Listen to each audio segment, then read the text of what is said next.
The monotonous sound of the wheels on the rails was a dirge the train sang for the small, desolate mountain station. Through the steamed-up glass, the detective watched the wooden building fade away. A place where death now sat quietly on the floor of its small office. The killer was on this train. In this very carriage, one of the 4 passengers who were now his silent companions. The air inside the carriage was poisoned with suspicion. Every glance was an accusation. Every silence a concealment. Closest to him was a well-dressed young man, clutching an expensive leather satchel on his lap. He looked like a student, but his excessive anxiety made him suspicious. Perhaps there was something more than textbooks hidden in that bag. On the other side of the aisle sat a woman dressed head to toe in expensive black. Her face was impassive and cold, but her eyes vigilantly tracked every movement. She had no luggage, and in such a remote journey, this lack of baggage was itself a heavy burden of doubt. Further down, a weary-faced traveling salesman had his case on the adjacent seat, his eyes closed. But his calmness seemed far too artificial. And at the end of the carriage, an old hunter sat with a wrinkled, placid face, perfectly still, his silence the deepest and most mysterious of all. Any one of them could be the killer. Each had a reason to hide. With every kilometer they moved away from the station, the snowflakes grew larger and the wind more relentless. The train's speed visibly decreased. Suddenly, the lights in the carriage flickered, died for a moment, and came back on. A crackle from the loudspeaker filled the air. Honored passengers, due to the heavy snowfall and blocked tracks, the train will be stopped until further notice. With a violent lurch, the train came to a complete halt. The silence was so heavy it seemed the air had frozen. The detective, like an actor on a stage, put on a mask of calm and rose from his seat. His voice was deliberately calm and casual. "Well, it seems fate has scheduled a brief stop for us." He walked towards the carriage door and added, "We might as well take advantage of it. I'm going out for a smoke." The suggestion was like an unspoken permission to escape the tension. The salesman and the young student agreed almost immediately. The old hunter hesitated for a moment, but then he too started to move. Even the mysterious woman rose with dignity. Cautiously, they all disembarked and huddled in the shelter of the train's steel wall, which offered some respite from the wind. The biting cold took their breath away. They all put cigarettes to their lips. Lighters were useless in the wind. With a calculated move, the detective pulled an old box of wooden matches from his pocket. "Allow me." He moved to the young man first. He struck a match and held the flickering flame to his cigarette.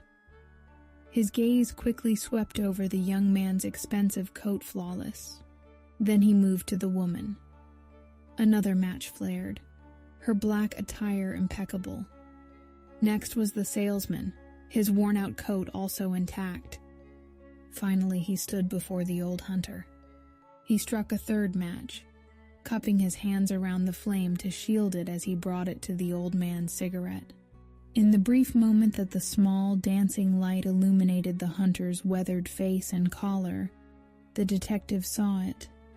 There, on the cuff of the hunter's heavy woolen coat, were the frayed threads where a button had been violently torn away. The detective's gaze lifted from the sleeve and locked with the hunter's. For a fraction of a second, he saw a flash of panic in the old man's eyes, swiftly replaced by a cold, animal fury. The detective stepped back without a word. They all returned inside to escape the cold.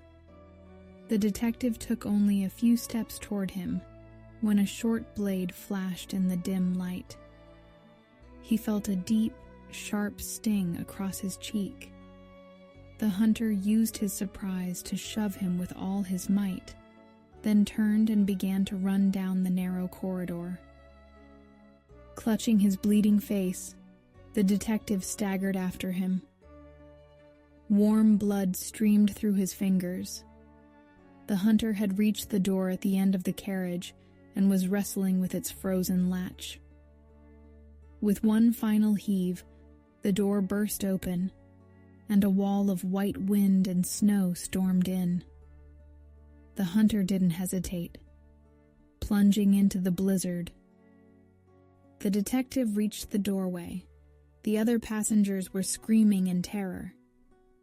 For a second, he glanced at their horrified faces and then at the furious white darkness outside. This was a gamble against the mountain itself. He took a deep breath and followed the killer into the storm. Outside the train, the world was nothing but the howl of the wind and an endless white. The detective drew his pistol. The hunter's footprints led toward a small cluster of pine trees and then vanished. It was a trap. The detective stopped listening, but the wind swallowed every other sound.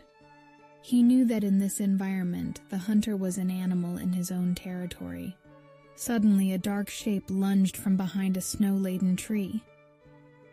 The knife blade gleamed in the ghostly blizzard light, but the detective was ready. He twisted his body sideways, evading the strike.